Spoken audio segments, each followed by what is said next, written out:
Y tal como habíamos anunciado, recibimos en los estudios de RPP al doctor Eloy Espinosa Saldaña, quien durante la mañana ha estado presente en el Tribunal Constitucional que integra. Buenos días, doctor Espinosa Saldaña. Fernando, es un honor estar aquí. Muchas gracias. El voto declarando infundada la demanda presentada por Pedro Nolachea se ha obtenido por 4 contra 3. Tal como se había previsto por otra parte. Luego nos explicará por qué se prevé siempre que hay 4 a un lado y 3 a otro, que nos explique esa dinámica. Pero durante la tarde he escuchado a la señora Marisol Espinosa, congresista, ex vicepresidenta de la República, decir algo que me llamó la atención. Bueno, son solamente 4 jueces que en consecuencia no da para que la sentencia sea vinculante, lo cual hubiera requerido el voto de 5. Explíquenos el pensamiento jurídico. Yo tengo un gran respeto por Marisol, amiga de muchos años, incluso antes de la vida política, pero creo que estamos confundiendo planos. El Tribunal Constitucional, por decisión de sus propios integrantes, para que un pronunciamiento suyo no solo resuelva el caso concreto, sino tenga carácter de precedente, necesita solo 4 votos, no 5. Para poder declarar una norma inconstitucional o para poder inadmitir, o sea, no permitir el trámite inicial de un caso, es que necesita 5 votos. Entonces, una respuesta de 4 de 7 es una respuesta absolutamente válida, que entonces en un escenario de un proceso competencial como este, donde no se está discutiendo la constitucionalidad de la norma, sino lo que hablamos los abogados que se llama un conflicto por menoscabo. El presidente de la Comisión Permanente del Congreso decía: se han metido en mis competencias porque han hecho una propuesta para cambiar la forma de la elección de los magistrados del tribunal, y eso a mí solo me toca. Y además, han planteado una cuestión de confianza en función a eso. Y como y han deducido que les he denegado la cuestión de confianza y me han disuelto. Entonces, que ahí no hay ninguna discusión sobre la discusión de un proceso de inconstitucionalidad, que es: yo apruebo una ley o una norma con rango de ley, un decreto legislativo, un decreto de urgencia, etcétera, etcétera, y ahí estoy viendo si es conforme a la Constitución, y para eso sí necesito 5 votos para declararlo inconstitucional. Yo creo que estamos confundiendo los planos de la discusión. En fin, dejemos de lado entonces las opiniones jurídicas del señor Espinosa, que parece que no es muy competente en esta materia. No lo he dicho yo. No, pero por lo que usted dice, y luego si es que contrasto esto con las cosas que se ha permitido declarar a la audiencia, constato que no sabe necesariamente los fundamentos de las cosas sobre las que habla. Otra cosa que me ha llamado la atención, que he tenido ocasión de mencionar, es una referencia que ha hecho en varias oportunidades el señor Sardón respecto de la conveniencia de que la sentencia incluye explícitamente que el presidente Vizcarra está prohibido a postular el año 21 a una reelección. ¿Con qué lógica jurídica? Comprendo la lógica política y comprendo la hostilidad que él puede sentir frente al señor Vizcarra, por lamentable que sea sentir la hostilidad de un juez. Pero, ¿qué sentido jurídico tiene que una sentencia de este tipo se incluya ese tema? Los jueces no somos operadores políticos, ni hacemos un razonamiento político, no debemos hacer para llegar a una conclusión. Tenemos que sí evaluar las consecuencias de nuestras decisiones que se encuadran en función a derecho. Por eso, hablando también de otro amigo como Girbe Violeta, a quien tuve oportunidad de escuchar, entonces aquí nuestro resultado no es un resultado, por lo menos en mi caso, orientado por una consideración político-partidaria.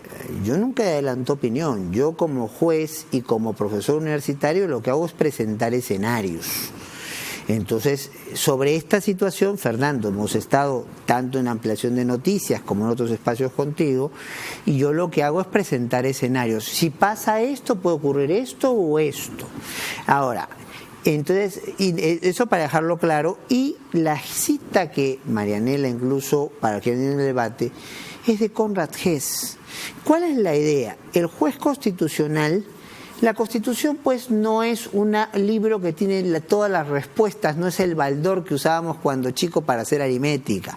La Constitución es el punto de partida para comenzar a interpretar y para dar respuestas que nos permitan una sociedad con ejercicio de los derechos, respeto del derecho y evitar el abuso del poder. Entonces, en esa lógica, la Constitución nos da elementos que los jueces tenemos que, diría Gese, repetimos nosotros, concretizar en situaciones específicas. En el caso concreto, partimos de un escenario que parte de una estructura donde el presidente tiene un poder muy fuerte, y para contrarrestarlos hemos metido elementos de un escenario parlamentario. Entonces, o sea, a la estructura norteamericana le hemos puesto una institución como la cuestión de confianza, que tú, por tu experiencia francesa, casi por decirlo francófila, entonces has visto cómo se desarrolla en Francia. Y claro, esto genera situaciones a las cuales no hay una respuesta explícita, entonces hay que interpretar. Y el que tiene que interpretar concretizando la Constitución del juez constitucional, eso es lo que hemos dicho. Ahora, ¿qué es lo que plantea? Ahora, un juez resuelve en función de lo que llamamos los abogados las pretensiones, o sea, lo que se me pide en un proceso. Tú tienes una tasa, yo me la llevo. Tú me planteas un proceso porque quieres recuperar la tasa, yo digo que la tasa es mía. Y lo que vamos a discutir en ese proceso es todo lo que tenga que ver con quién es el dueño de la tasa. No vamos a discutir sobre si el señor camarógrafo entonces es el dueño de la cámara que tiene allí. Eso es lo que se llama congruencia procesal en términos de abogados. Entonces, si se ha visto el debate, con todo respeto a quien planteó referencias de este tipo, nosotros mismos fuimos quienes les dijimos, oye, este puede ser un tema muy interesante, pero no tiene nada que ver con el caso en concreto. En el caso en concreto, lo que se está discutiendo es el señor Vizcarra completa el mandato del señor Kuczynski, y lo que se está viendo es que si el señor Vizcarra estaba dentro del margen constitucionalmente posible para entender que le estaban denegando una cuestión de confianza y poder disolver el Congreso o no. Eso es lo que se estaba discutiendo. Yo quisiera preguntarle algo que ha dado curiosidad a muchas personas en torno a mí. ¿Previó usted que esta sesión de deliberación fuera tan corta? ¿Se imaginó usted que iban a llegar a una sentencia antes de ir a almorzar? Yo lo había dicho en otros espacios. Creo que en un colegiado siempre hay un margen de impredecible de dónde se generan los consensos básicos. A veces no es fácil generarlos, y a veces la fórmula adecuada es lo que se planteó en este caso. Pongámonos de acuerdo sobre el sentido. O sea, si 4 ven la película de cierta manera y 3 tienen una discrepancia como la miran, lleguemos al consenso básico que estos 4 prepararán una ponencia en un tenor y estos otros 3 en un tenor distinto. Pero se pensó que habría un intercambio.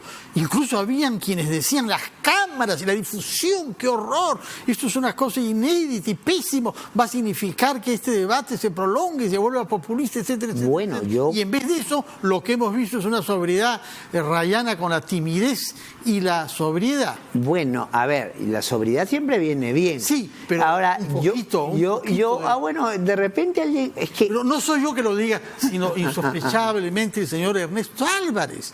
Lo he escuchado criticar a sus colegas del grupo de los 3, y Natalia Primo también ha hecho afirmaciones según las cuales ha estado decepcionado de la falta de argumentos y de espíritu de resistencia. Yo no voy a hacer una evaluación de cómo en su momento el ex magistrado Álvarez asumía sus funciones, y tampoco una evaluación sobre cómo Natalia entiende un debate. Yo siempre voy a un debate con argumentos jurídicos, con mucho respeto de las posiciones divergentes y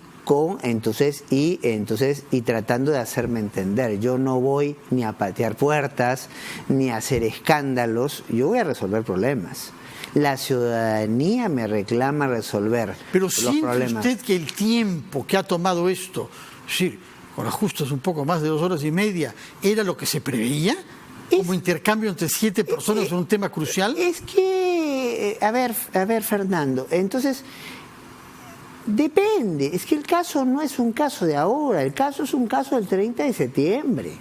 Entonces, ya primero como ciudadanos, después recibiendo una demanda presentada por el presidente de la Comisión Permanente del Congreso, luego, como tú bien le anotaste al Gilbert Violeta, una respuesta presentada por el procurador asignado por el gobierno para contestar, una audiencia pública. Entonces, no es que no tuviéramos elementos de juicio para resolver. Entonces, además, el debate, recuerden los amigos que ven tu sintonizado programa y amigas que ven tu sintonizado programa, el debate estaba programado para una fecha anterior. Entonces, con lo cual, el día anterior al originalmente el debate, por lo menos yo ya tenía clara todas mis argumentaciones preparadas, las citas le gusten a Violeta o no, y entonces ya estaba todo listo. O sea, en realidad había condiciones especiales que permitían presumir que se podía llegar al consenso que hemos llegado, que es el consenso sobre el sentido de las posiciones. Ahora, es un consenso dividido, ¿no? En 2 campos claramente diferenciados. Hombre, en realidad en un colegiado, a mí eso no me asusta. El libro que estoy terminando precisamente trabaja sobre eso. En algunos países, Alemania, Italia, pues también te has tenido una experiencia alemana importante, buscan que los tribunales se pronuncien por unanimidad, pero ahí hay unas diferencias importantes. En Alemania, pues el tribunal casi no ve casos, si ves 200 casos al año está saturado. Y además son tribunales hijos, respuestas al nazismo o al fascismo. Entonces lo que no quiero es dispersión de opiniones, sino una interpretación en algunos casos militante de la Constitución. En el caso de nuestros países, las altas cortes en general, los tribunales constitucionales en particular, tienen una posición distinta.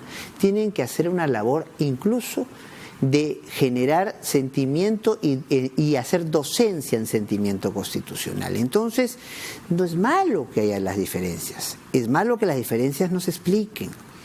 No es malo resaltar las discrepancias, entonces es malo tener discrepancias y no justificar por dónde van.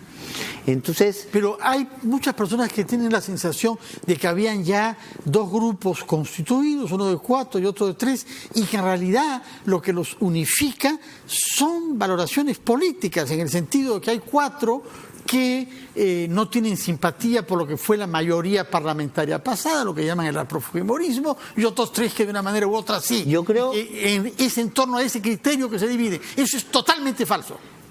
Tan falso es que hace 2 semanas y media el magistrado Ramos, ponente de este caso, votó por la libertad de Keiko Fujimori, y hace muy poquito tiempo la magistrada Ledesma fue elegida presidenta del tribunal con los votos del magistrado Sardón, del magistrado Ferrer. No vamos a entrar en los detalles de eso. No, pero yo tampoco. Sí, creo que las cosas se arreglan en casa. Pero a lo que vamos, Fernando, es que la evaluación de un colegiado jurisdiccional no es la evaluación de un congreso o la de una asamblea de delegados de una universidad. Lo que llama la atención es que algunos que simpatizan con uno de los campos supuestos dicen, estos son politizados, como que los otros no, y viceversa. El mismo reproche se hacen recíprocamente sin que en general haya la sensación de que ha habido un voto jurídico, sino un voto de acuerdo a la simpatía que se sienta por Vizcarra o no, o la simpatía que se sienta por el anterior congreso o no. En mi caso no es así. Yo creo que basta con ver cuáles han sido mis pronunciamientos. Puedo haber cometido errores como todo ser humano. He resuelto 40.000 causas en 5 años. Entonces, ahí es perfecto. Pero en ninguno de mis votos hay una orientación político-partidaria. Mi único parámetro para orientarme es el de la comprensión que hago de los principios, los valores y las demás disposiciones. Y si hablamos de eso, una pregunta que tiene que ver con un reproche que he recogido extensamente en torno a mí. ¿No parece que esta sentencia vaya a colmatar vacíos, a terminar con imprecisiones, con brechas de la Constitución que impidan que nos hallamos una vez más ante esta situación, discutiendo durante meses si la negación tiene que ser fruto de un voto o no? Necesitamos clarificar eso. Bueno, para eso es que existen, si el ponente no lo tiene a bien incorporarlo, lo que llamamos los fundamentos de voto. Yo sí tengo claro que la labor de un tribunal constitucional en estos temas pasa, Fernando, pasa, amigas y amigos que nos están viendo, por la fijación de criterios. Entonces, ni puede hablarse de un Congreso que haga la imagen de estar concediendo una cuestión de confianza y no la conceda.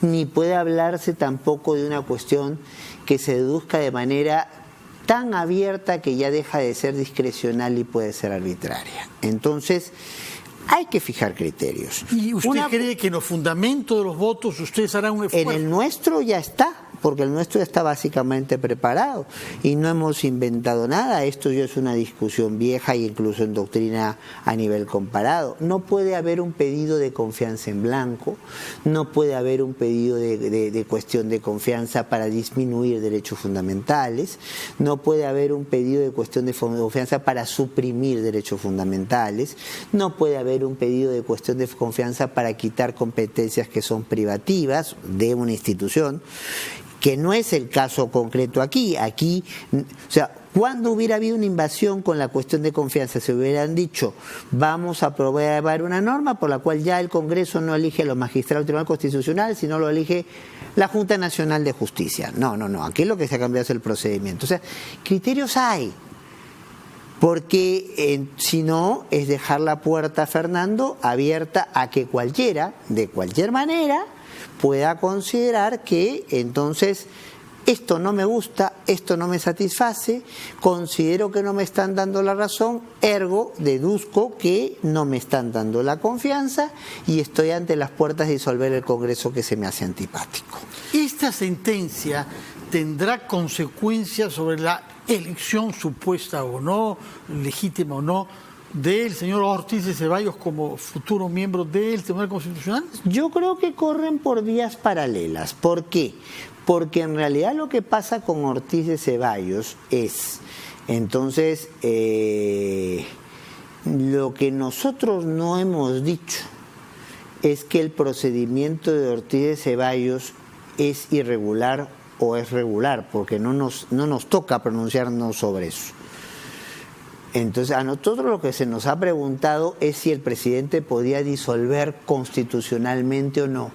Y nosotros hay que distinguir entre lo constitucionalmente posible, o sea, dentro del margen de lo que la Constitución me deja, aunque no me lo diga expresamente, ¿podía el presidente? Bueno, sí, no es lo que más me gusta, pero podía.